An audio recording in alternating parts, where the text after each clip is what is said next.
Seja muito bem-vindo aqui ao nosso canal. Vamos dar continuidade ao estudo do Espiritismo. Hoje a continuação do assunto A Vida e a Morte, que nós vimos aí no encontro anterior. Eu vou ler para vocês a questão 70, a resposta dos Espíritos e a observação de Kardec, para depois a gente refletir sobre tudo que for falado. Vamos lá. Pergunta 70. Que é feito da matéria e do princípio vital dos seres orgânicos quando estes morrem? Resposta. A matéria inerte se decompõe e vai formar novos organismos. O princípio vital volta à massa de onde saiu. Então, o que ele está falando aqui? Que a matéria, o nosso corpo físico, ao ser enterrado ou cremado, enfim, ela é uma matéria que vai se decompondo e a sua energia no final do processo todo vai se ligar ao todo, né? A tudo que a gente vê aí no universo. No caso, um corpo enterrado, aquela matéria está ali em decomposição e ela entra em contato com o solo que acaba gerando os nutrientes e a vida para outros tipos de seres orgânicos. Já o princípio vital, essa essência espiritual volta para o plano espiritual, como ele diz aí, volta à massa de onde saiu. Que massa é essa? De corpo? Não. Massa de outros espíritos, né?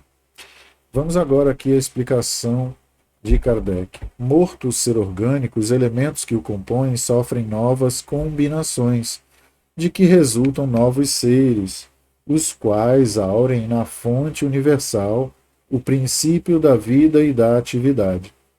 O absorvem e assimilam para novamente o restituírem a essa fonte, quando deixarem de existir. Os órgãos se impregnam, por assim dizer, desse fluido vital, e esse fluido dá a todas as partes do organismo uma atividade que as compõe em comunicação entre si, nos casos de certas lesões, e normaliza as funções momentaneamente perturbadas.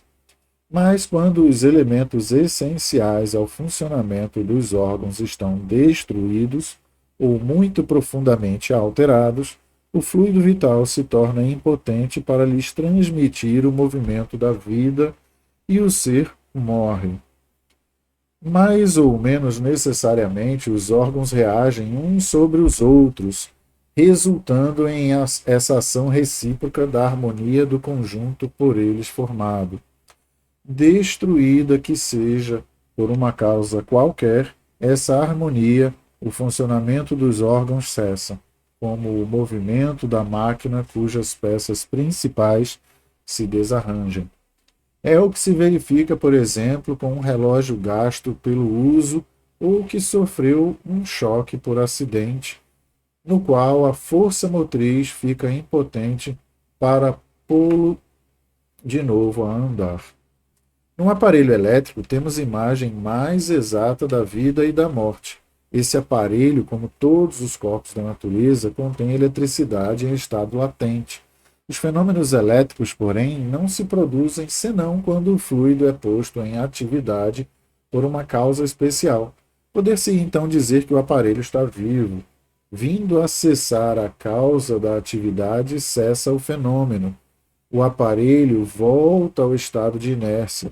Os corpos orgânicos são, assim, uma espécie de pilhas ou aparelhos elétricos, nos quais a atividade do fluido determina o fenômeno da vida. A cessação dessa atividade causa a morte. A quantidade de fluido vital não é absoluta em todos os seres orgânicos. Varia segundo as espécies e não é constante, quer em cada indivíduo, quer nos indivíduos de uma espécie.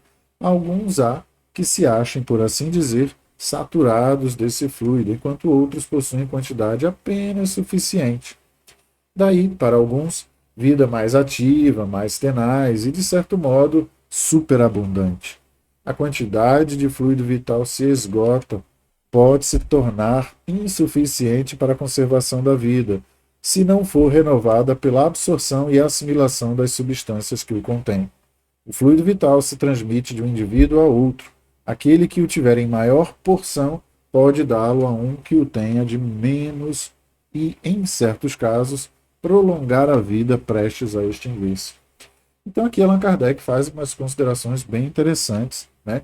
Quanto a o corpo físico em si, ele pode sofrer lesões graves e vir a falecer, mas ele também entra nas considerações aqui do fluido vital, esse princípio fluido elétrico que anima o corpo físico através da vontade do nosso espírito, né, da nossa alma ligada ao corpo físico. Então, a gente tem esse fluido em maior quantidade em algumas pessoas, outras apenas uma quantidade suficiente para manter a vida. E aí ele faz referência que essas pessoas que têm uma quantidade mais abundante são pessoas muito mais ativas, e essas pessoas podem doar para aquelas que têm menos.